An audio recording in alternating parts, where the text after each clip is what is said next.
Hello students, मैं आपको आपके मैथ्स का सोल्यूशन बताने वाला हूँ। आपका जस्ट जो पेपर हुआ था उसका। तो चलिए स्टार्ट करते हैं। First question was 51st question. Maths का फर्स्ट क्वेश्चन 51st ही था, right? If x minus lambda is a factor of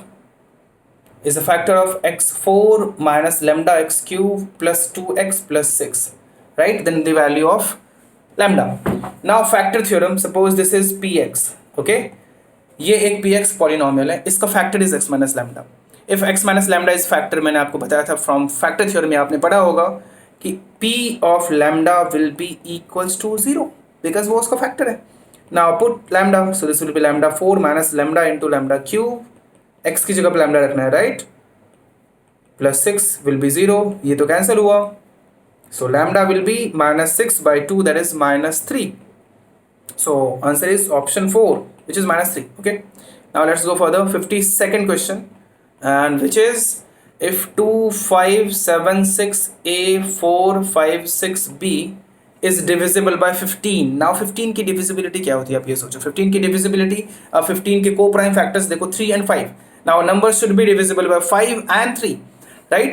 5 और 3 दोनों से divisible होना चाहिए. Now 5 की divisibility होती है कि लास्ट डिजिट should be 0 और 5. ना बी के टू पॉसिबल वैल्यूज आ गए, 0 और 5, ये बी के पॉसिबल वैल्यूज है, राइट? कैसे पता किया हम लोगों ने कि this number is going to be divisible by 5 because this is divisible by 15. Now this number need to be divisible by 3. Now 3 की डिविजिबिलिटी क्या होती है? डिजिट्स के सम 3 से डिविजिबल होने चाहिए. नाउ डिजिट्स को आप ऐड करो, तो ऐड करने पे 5 + 2 + 7 14 + 6 24 29 + 6 35. Now 35 plus a plus b, this need to be divisible by 3. Now see, 3 से डिविजिबल होने के लिए a प्लस b के क्या क्या वैल्यू पॉसिबल होने चाहिए? तो 1 हो सकता था because 35 + 1 is 36 and which is divisible by 3. Now a plus b का दूसरा पॉसिबल वैल्यू क्या हो जाता? 4 because 35 + 4 is 39 which is divisible by 3. Now next is 7 10 13 16. Okay, these are the only possibilities because two digits A and B are digits. So digits का sum हमेशा 18 से ज़्यादा नहीं हो सकता है, टू डिजिट्स का सम, बिकॉज डिजिट का जो वैल्यू होता है वो 9 से ज़्यादा नहीं होता है. तो दोनों अगर 9 भी हो जाए तो ऐड करके मैक्सिमम 18 ही हो सकता है. ओके, नाउ ए प्लस बी के पॉसिबल वैल्यूज ये मिल गए और बी के पॉसिबल वैल्यूज 0 and 5 थे. तो बी के possible value first, if B is 0 then the possible values of a will be 1 4 7 10 13 and 16. तो क्या ये तीनों आप देख सकते हो? क्या डिजिट का वैल्यू हो सकता है क्या 10 13 and 16? नो. तो ये मैं हटा देता हूँ. So possible values are 1 4 and 7 if b is 0. Now if b is 5 then a will be 1. Possible है क्या? नहीं है पॉसिबल, क्योंकि एक डिजिट ही 5 हो गया तो उसमें कुछ ऐड करके 1 कैसे आएगा? नाउ 4 पॉसिबल है क्या? नहीं. 7 पॉसिबल है, a प्लस बी 7 हो जाए तो b 5 है तो a क्या लेना पड़ेगा? 2. ना a प्लस बी 10 हो सकता है तो b 5 है तो a का दूसरा पॉसिबल वैल्यू क्या हो जाएगा? Just a second. 10 ले लिया तो 5, 13 ले लिया तो 8, 16 हो नहीं सकता है. ओके, तो अब मैं आपको सारे पॉसिबल वैल्यूज यहाँ पे लिख सकता हूँ कि a b के सारे पॉसिबल वैल्यूज क्या क्या हो जाएंगे. a1 b0 हो जाए, a4 b0 हो जाए, है ना, 1 0 4 0 7 0, ये सारे पॉसिबल वैल्यूज, या a2 हो जाए, b5 हो जाए, a5 हो जाए, b5 हो जाए, राइट, एंड a8 हो जाए और b5 हो जाए. ये सारे पॉसिबल वैल्यूज a b के मैंने आपको बता दिए. नाउ चेक दी ऑप्शंस, जिसमें से इनमें से सिर्फ एक ऑप्शन आपको दिखेगा which is 4,0. That will be the answer. Okay, so option 2 is the correct one. Okay, so this was 52nd question. Let's go to 53rd. So 53rd question is a cube plus b cube plus c cube is 3abc.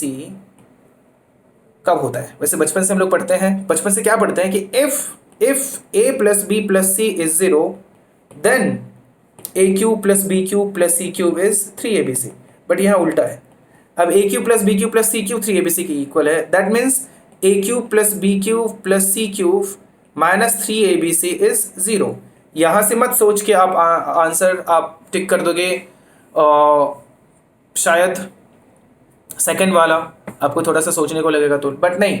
यहाँ पे क्या हो जाएगा, इसको आप factorise करो तो that will be a plus B plus C into A square plus B square plus C square, but उसकी यहाँ पे जरूरत नहीं है, मैं दूसरा वाला लिखता हूँ, क्यों, मैं अभी आपको समझेगा। Plus B minus C square plus C minus A square into half is going to be 0. Now there are two possibilities, either a plus b plus c will be 0 or the second one is 0, that is a minus b whole square plus b minus c whole square plus c minus a whole square, that is equals to 0. Now 3 square term को add करके 0 हो रहा है। आप सबको पता है कि ये तभी पॉसिबल है जब ये तीनों इंडिविजुअली 0 हो जाए, बिकॉज कुछ भी नेगेटिव हो नहीं सकता है, तो ऐड करके 0 कैसे होगा। So a minus B need to be 0, b minus c should be 0 and c minus a also need to be 0. Now a equals to b equals to c. So now aq plus bq plus cq will be equals to 3abc, either if a plus b plus c is 0 or a is equals to b is equals to c, means option 4. So fourth option is correct. Okay, so 53rd का answer is fourth.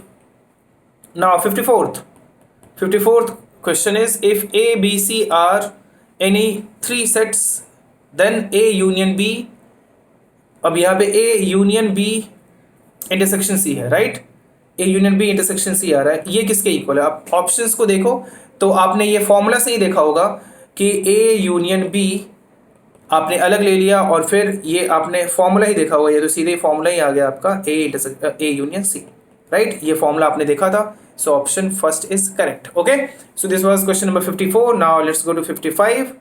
55 में क्या है, a minus b is equals to, अब ये आप Venn diagram से भी देख सकते हो या आपने ये पढ़ा भी होगा, सीधे सीधे हम लोग पढ़ते हैं कि a से, suppose this is a and this is b and this is a intersection b.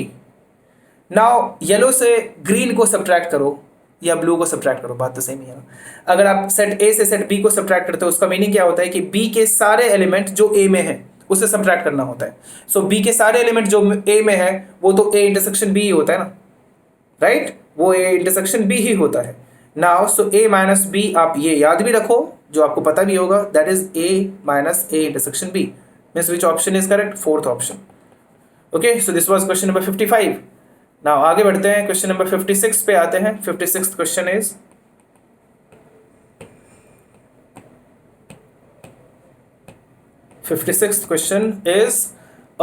The collection of intelligent students in a class. अब देखो सेट वही होता है जो सबके लिए सेम होता है, राइट। नाउ इंटेलिजेंट स्टूडेंट किसी के लिए हो सकता है क्लास में, किसी के लिए नहीं हो सकता है। So this is not a well defined collection. So set का डेफिनेशन ही वही होता है कि set is a well defined collection. So answer is fourth option. Okay, so इसमें कुछ लिखने की जरूरत नहीं है, 56 का answer is fourth option. Now आगे बढ़ते हैं 57th का आंसर। तो 57th क्वेश्चन को देखो आप, a is 1 3 5 7 9 11, a is 1 3 5 7 9 11 can be written as, तो इसमें आपको वैल्यूज रख के देखने पड़ेंगे। तो आप फर्स्ट में देखो तो फर्स्ट ऑप्शन क्या बन रहा है कि x इज 2n माइनस 1, और यहाँ पे ये कुछ भी पता नहीं है कि n क्या है। ये लिखना भी बहुत ज़रूरी है कि n इज इंटीजर और n इज नेचुरल नंबर और n इज होल नंबर, क्या है।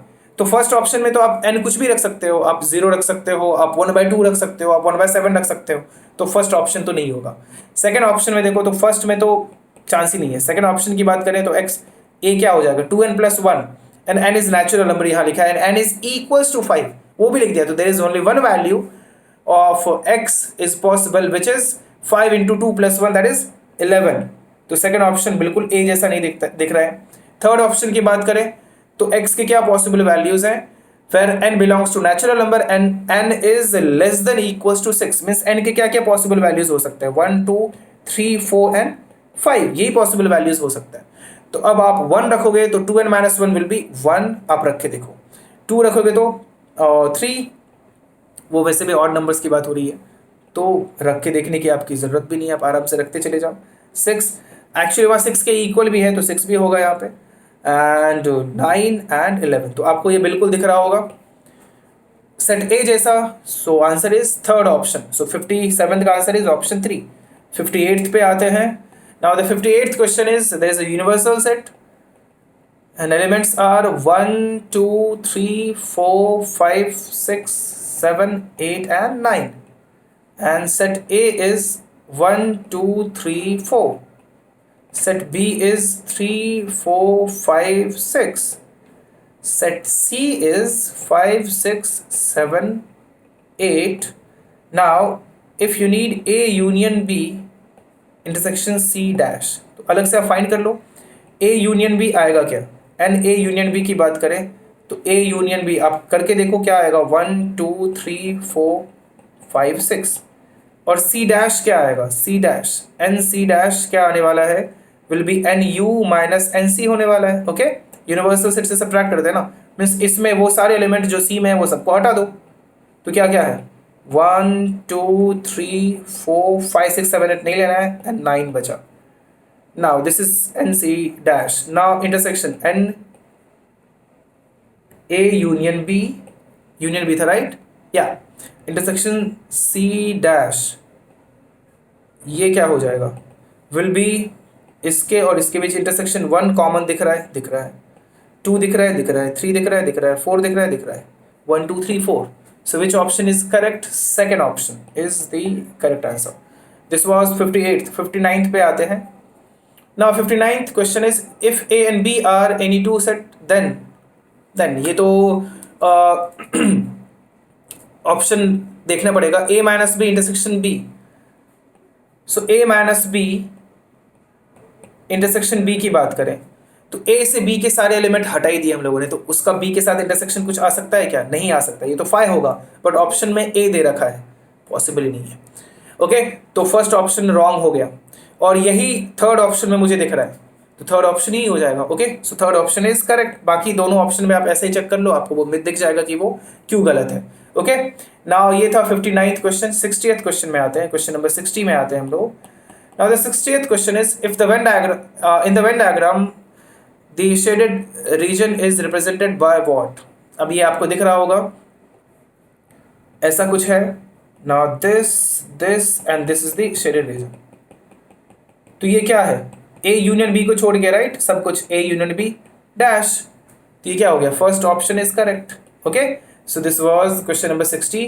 नाउ आगे बढ़ते हैं, 61st क्वेश्चन की बात करते हैं। 61st में क्या हो जाएगा, if A equals to x and x is multiple of 3, तो 3 के मल्टीपल्स क्या क्या हो जाएंगे, 3 के मल्टीपल्स हो जाएंगे आगे पहले देख लेते हैं, 3 6 9 जो भी है ये सारे, and B is x is multiple of 5 10 15 20 और ये सारे हो जाएंगे। देन A माइनस B, तो A माइनस B क्या हो जाएगा, A माइनस B वो हो जाएगा, मीन्स ऐसे नंबर्स जो 3 से डिविजिबल हैं एंड 5 से भी डिविजिबल है उनको सब्ट्रैक्ट करना है, बिकॉज A माइनस B के सारे एलिमेंट हटाने हैं ना, तो B के जो भी एलिमेंट होंगे जो A में भी है राइट, B के ऐसे एलिमेंट जो B A में भी है, तो अपने को क्या करना पड़ेगा, अपने को ऐसे एलिमेंट्स हटाने पड़ेंगे जो B का एलिमेंट है। मीन्स मैं यहाँ पे लिख सकता हूँ A माइनस A इंटरसेक्शन भी आप समझने के लिए देख सकते हो, बट ऑप्शन में देखो तो क्या दिख रहा है, ऑप्शन में A dash intersection B, A dash means ऐसे नंबर हो गए जो कि 3 से डिविजिबल नहीं है, तो 3 से डिविजिबल नहीं है उनका 5 से डिविजिबल नंबर के साथ ले हम लोग, तो अपना वो आंसर तो नहीं होने वाला ना। अपना आंसर क्या होने वाला है, ऐसे नंबर जो 3 से डिविजिबल है बट 5 से डिविजिबल नहीं है। This is the answer, a number which is divisible by 3, because आपको दिख रहा होगा A माइनस B मीन्स 3 से तो डिविजिबल है बट 5 से डिविजिबल नहीं है, तो फर्स्ट ऑप्शन अपना रॉन्ग हो गया क्योंकि वो कहीं भी दूर से भी नहीं दिख रहा था। Second option A intersection B dash, अब B डैश मीन्स क्या, ऐसे नंबर जो 5 से डिविजिबल नहीं है, उसमें तो 3 से डिविजिबल नंबर्स भी आएगा, तो 5 से डिविजिबल नंबर्स नहीं है, उसमें इंटरसेक्शन लेना है 3 के डिविजिबल नंबर्स के साथ, तो क्या आ जाएगा, ऐसे नंबर्स जो 3 से डिविजिबल है एंड 5 से डिविजिबल नहीं है, तो अपना आंसर क्या हो जाएगा, second option. Okay, now 62nd question में आते हैं। 62nd question is which of the following options given the correct representation of the set P 1/2 2/3। आपको ये लिखते लिखते समझ में आ गया होगा कि न्यूमरेटर में 1 ऐड करने पे डिनोमिनेटर आ रहा है राइट, तो अब ऑप्शंस में देखो क्या है, न्यूमरेटर में 1 ऐड करने पे denominator first second third fourth सब में है, बट यहाँ पे डिफरेंस आ जाता है कि फर्स्ट ऑप्शन में देखो n belongs to natural number, तो क्या सारे नंबर्स में रखने के बाद आने चाहिए क्या, नहीं, क्योंकि सारे में बहुत सारे आ जाएंगे, यहाँ तो लिमिटेड है ना, 1 2 3 4 5 6 ही है राइट, 6 नंबर्स तक ही जाना है, बट वहाँ पे सारे नंबर आ रहे हैं, इसीलिए फर्स्ट ऑप्शन बिल्कुल रॉन्ग है। सेकंड ऑप्शन भी वही सेम रीजन से रॉन्ग है, क्योंकि होल नंबर में इनफाइनाइट तक जा रहा है, हम लोग सारे होल नंबर 1000 तक रखते जा रहे हैं, वो उतने नंबर्स तो है ही नहीं। थर्ड ऑप्शन की बात करें तो कुछ ढंग का दिख रहा था, बट प्रॉब्लम आई n belongs to whole number और जीरो पे भी रखना है, तो जीरो रख के देखोगे आप थर्ड ऑप्शन जो है n बाय n+1 में, तो जीरो रखोगे तो 0/1 दैट इज जीरो, और वो कोई एलिमेंट नहीं है, इसलिए थर्ड ऑप्शन रॉन्ग हो गया। Now fourth option, fourth is n by n+1, सब सही चल रहा है, n belongs to natural number, good, and n is between 1 and 6, सही है, क्योंकि 1 आप रखोगे तो 1/2 आएगा, राइट। फोर्थ ऑप्शन की बात कर रहा हूं मैं, फोर्थ ऑप्शन में 1 रखोगे तो 1/2, 2 रखोगे तो 2/3, 3 रखोगे तो 3/4, तो ऐसे ऐसे, और वो 6 पे रुक भी जा रहा है, और 6 पे रुकना ही है क्योंकि 6 रखने पे 6/7 आ रहा है, तो विच option is correct, fourth option is the correct answer. तो 62nd का आंसर क्या हो गया, फोर्थ ऑप्शन। नाउ आगे बढ़ते हैं 63rd क्वेश्चन देखते हैं, which of the following collections can not be considered a set. Okay, options पढ़ते हैं, the collection of all positive integers, ठीक है, collection can not be considered as set, तो फर्स्ट तो दिख रहा है ऑल पॉजिटिव इंटीजर्स, सब वो well defined collection of numbers है, तो कोई दिक्कत नहीं है, एलिमेंट्स है। The collection of all points on the particular line, line पे जितने भी पॉइंट है सबके लिए सेम वो पॉइंट ही होगा, भले ही सेट वो इनफाइनाइट हो जाए, क्योंकि सेट फाइनाइट भी होता है इनफाइनाइट भी होता है, वो तो होता ही है। Third option, the collection of all presidents of independent India, बिल्कुल प्रेसिडेंट सबके लिए सेम होता है। The collection of all intelligent students of IIT Bombay, intelligent student सबके लिए इंटेलिजेंट नहीं हो सकता, किसी के लिए होगा किसी के लिए नहीं होगा, इसलिए फोर्थ ऑप्शन सेट नहीं है, बट अपना आंसर तो है, बिकॉज क्वेश्चन ही वही था।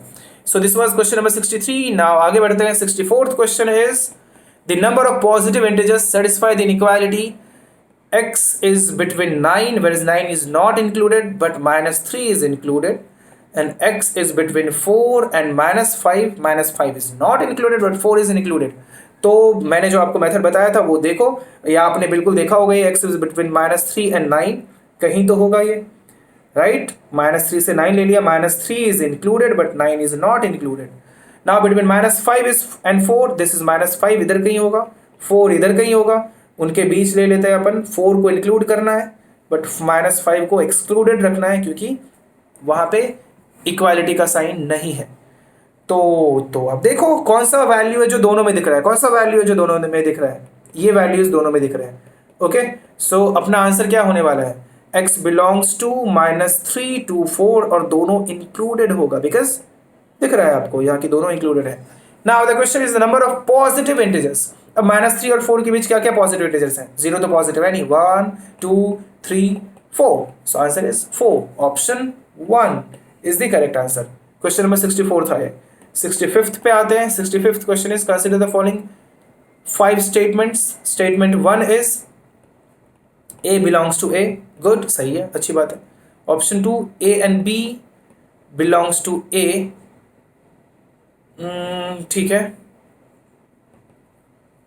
ऑप्शन 3 मैं पहले लिख देता हूँ, उसके बाद बताता हूँ, B does not belong to, ऊपर ऐसे लिखा भी था, let A is A B, आगे A एंड B, कुछ ऐसा था क्वेश्चन में। Statement 3 is B does not belongs to A। Statement 4 is A and B is the subset of A, and statement 5 is A is subset of A. Now see, A is an element of A. A is an element of A. क्या ये सही है? बिल्कुल सही है, क्योंकि element में bracket लगाने की जरूरत बिल्कुल नहीं होती है। सेकंड स्टेटमेंट, क्या ये जो दिख रहा है, क्या ये सेट A का एलिमेंट है? जो दिख रहा है हम लोग वहीं पे जाते हैं, जो दिख रहा है वो सेट A का एलिमेंट नहीं है, इसलिए वो सही नहीं है। एलिमेंट और सबसेट में यही ध्यान रखना होता है। Now this is not an element of B, ये भी बिल्कुल सही नहीं लग रहा है, बिकॉज दिस, ये जो दिख रहा है वो सेट A के अंदर है। So this is an element of A, but here they are saying that is not an element of A, so this is also correct, incorrect statement. Now statement 4, A and ये जो दिख रहा है in bracket A and B is a subset of A. Okay, A is an element of A, सही है। This is an element of A, सही है। B is an element of A, बिल्कुल सही है, और सबको एक ब्रैकेट में भी लिखा है, तो वो एक सबसेट होगा, बिल्कुल करेक्ट है।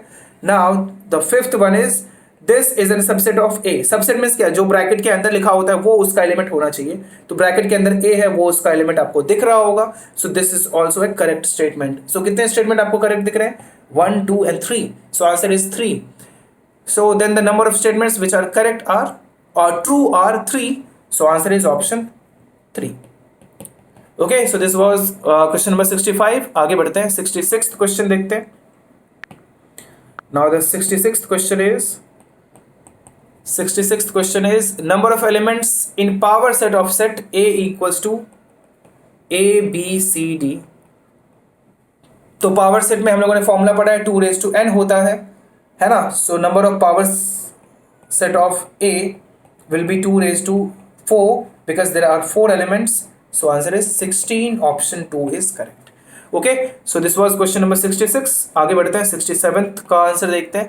67th is if x plus y equals to 1, x cube plus y cube equals to 19, then the value of x square plus y square. x square plus y square के लिए ज़रूरत किन चीज़ों की होती है? x plus y whole square minus 2xy. x plus y तो पता है बट एक्स वाई पता नहीं है, तो क्या x cube plus y cube का यूज करके एक्स वाई का वैल्यू आ सकता है? बिल्कुल आ सकता है, because x cube plus y cube is x plus y whole cube into 3xy into x plus y, that is equal to 19. X plus y is 1 minus 3xy, x plus y is again 1, so 3xy is equal to minus 18, xy is minus 6. क्या इसको यहाँ रख दूँ? सब सही हो जाएगा, बिल्कुल हो जाएगा. सो that will B 13. Option 3. Okay, आपको सब देखो अच्छे से, आपको समझ में आएगा. मैंने क्या किया? X cube plus y cube का वैल्यू फाइंड किया using x plus y, sorry x cube plus y cube पता था, वहां से एक्स वाई का वैल्यू फाइंड किया using x plus y and x cube plus y cube. Okay, उसमें रखे. So this was question number 67. Now आगे बढ़ते हैं, क्वेश्चन नंबर 68 में आते हैं. So 68th question is if a set P has 1024 different subsets. Now subset का formula आपको पता होगा 2n and that is equals to 1024. Then the number of elements, तो 1024 is 210 आपको पता होगा, so n is going to be 10. बहुत ही simple था, आप सबने आई होप ये इसका आंसर टिक किया होगा. सो answer is n equals to 10 which is option 2. So option 2 is the correct answer. Okay, so this is question number 68. Now let's go for the 69th question, which is if number of element of x union y is 50, number of elements of set x is 32, number of element of set y is 30, then number of आप सबने कर लिया होगा ये, right. तो क्या मैं सीधा इसका आंसर लिखूं? एक्स यूनियन वाई, एक्स, ये फॉर्मूला आपने देखा होगा कि that will be n x plus n y minus n x union y. उल्टा होता है, n union y equals to x intersection y subtract होता है, बट वो दोनों का भी इंटरचेंज कर सकते हैं. So that is going to be 32 plus 30 minus 50, that is 62 minus 50 equals to 12. Right? So which option is correct? Second option. This is the answer. Now let's go to question number 70. So 70th question is sum of the first 8 prime natural number is. Sum of 8 prime natural numbers. Sum of first 8 prime number natural numbers. तो ये तो add करना पड़ेगा, right? कैसे add करेंगे? 2 + 3 prime numbers क्या क्या है? First 8 prime numbers. So 5 + 7 plus अगर आपको लग रहा हो कि इसका कोई फॉर्मूला होता है तो बिल्कुल नहीं होता, ये आपको ऐड करना ही पड़ेगा. प्लस 17 प्लस 19, आप ऐड करके देखो तो आपको याद भी हो जाएगा धीरे धीरे. 77. सो answer is option 2. Okay, so this was question number 70. आगे बढ़ते हैं. नाउ इंटीग्रल टाइप के क्वेश्चंस में आते हैं. तो इंटीजर टाइप के क्वेश्चन में पहला क्वेश्चन है 71st. If x is cube root of 7 + 5√2 minus 1 by cube root of 7 + 5√2, then the value of x cube plus 3x minus 14, ये क्या होगा? तो इसको मैं अलग से लिखता हूँ, इसको थोड़ा सा सिंप्लीफाई करते हैं. ये मैं क्या लिख सकता हूँ? Cube root of 7 + 5√2. इधर क्या करता हूँ ना, क्यूब रूट ऑफ 7 माइनस 5√2 से मैं मल्टीप्लाई कर देता हूँ. 5√2 से न्यूमरेटर एंड डिनोमिनेटर में मल्टीप्लाई बिल्कुल कर सकते हैं. क्यूब रूट ऑफ 7 माइनस 5√2 से मल्टीप्लाई कर देता हूँ. So that will be cube root of 7 minus 5√2 divided by that will be cube root of a plus b. अब दिख रहा होगा, दोनों को साथ में लिख सकते हैं. 5√2 इंटू 7 माइनस 5√2, कोई दिक्कत नहीं है ना. और ये आगे बढ़ता है और क्यूब रूट ऑफ 7 + 5√2 माइनस ये cube root of 7 minus 5√2 divided by this is 7 square minus 5√2 square, that is 49 minus 50, तो क्यूब रूट ऑफ ये आ जाएगा, that is cube root of 7 plus 5 root 2 minus this is cube root of 7 minus 5 root 2 and this is cube root of -1, और -1 का cube root क्या होता है, -1 होता है, so that will be 7 plus 5 root 2, this is plus cube root of 7 minus 5 root 2। ये किसका value था, x का वैल्यू था। ओके, नाउ दोनों तरफ क्यूब कर देते हैं। ओके, क्यूब तो कर ही सकते हैं, so x cube is going to be आप a plus b whole cube, a cube मैं सीधे डायरेक्ट लिख रहा हूं, plus b cube plus 3a, दोनों को साथ में मल्टीप्लाई कर देता हूं क्योंकि क्यूब रूट दोनों पे ही है, 7 minus 5 root 2 into a plus b, तो a प्लस बी क्या यही दिखेगा, और उसका वैल्यू क्या गिवन है, x गिवन है, तो यहाँ पे मैं x लिख दे रहा हूँ। ठीक है, आप एक दो बार खुद से देखिए तो आपको और बेटर समझ में आएगा। ये दोनों कैंसिल हो जाएगा, 7 प्लस 7 इज 14 प्लस 3 इंटू, अभी ये मल्टीप्लाई किया था ऊपर इसीलिए मैं डायरेक्ट लिख रहा हूँ, यहाँ पे ये मल्टीप्लाई करके क्यूब रूट ऑफ -1 आया था, तो 3 इंटू क्यूब रूट ऑफ -1 भी -1 कर देता हूँ, और दो बार मैंने 3 से मल्टीप्लाई कर दिया है तो 1 हटा देता हूँ। So this into x, so that is going to be 14 minus 3x, x cube equals to, so that is x cube plus 3x minus 14 equals to 0, so answer is 0। okay, तो 71st question का answer क्या हो गया, 0। Now 72nd पे आते हैं। 72nd question क्या था, 72nd is the number of positive integral solution of x square into 3x minus 4 whole cube into x minus 2 whole 4 divided by x minus 5 whole 5 into 2x minus 7 whole raised to 6 is less than equals to 0। अब ये question में देखो wavy का method use करेंगे, जो भी critical points हैं सबको प्लॉट कर दो, सबसे स्मॉलेस्ट क्रिटिकल पॉइंट आप सबको दिख रहा होगा इज 0 ना, उससे ग्रेटर नंबर आपको दिख रहा होगा 4/3 ना, उससे बड़ा नंबर क्या होने वाला है 2, नेक्स्ट इज 7/2। अब ये आपको देखना पड़ेगा कौन सा बड़ा नंबर है कौन सा छोटा नंबर है, आप प्लीज यहाँ पे देख लेना, आप सबको दिख रहा होगा कि ऑफकोर्स ये भी यही सीरियल सही है। नाउ ये ध्यान में रखते हुए कि अगर किसी के ऊपर ऑड पावर है तो अपने को इनइक्वालिटी अपने को साइन चेंज करना है, और अगर इवन पावर है तो चेंज नहीं करना है। तो स्टार्ट विद पॉजिटिव 5 के ओवर ऑड है पावर तो वो चेंज होगा, 7/2 इसका है इवन पावर है तो चेंज नहीं होगा, 2 के ऊपर इवन पावर है तो चेंज नहीं होगा, 4/3 के ऊपर ऑड पावर है तो चेंज होगा, 0 के ऊपर इवन पावर है तो चेंज नहीं होगा। ओके, नाउ अपने को कौन सा चाहिए था, नेगेटिव चाहिए था, तो नेगेटिव मीन्स ये अपना आंसर हुआ, ये अपना आंसर हुआ, ये भी अपना आंसर हुआ। बट ध्यान रखना है कि आप 0 अगर न्यूमरेटर में है तो आपको उसे भी इंक्लूड करना पड़ेगा, बिकॉज 0 के इक्वल भी हो सकता है। कई बार यही मिस करते हैं हम लोग, तो उस चीज़ का ध्यान रखना पड़ता है। तो 5 is in denominator, so that will not be included. 7/2 again will not be included. Why? Because that is in denominator. 2 is we have to include it because this is in numerator, and 4/3 is in numerator, so that is going to be included.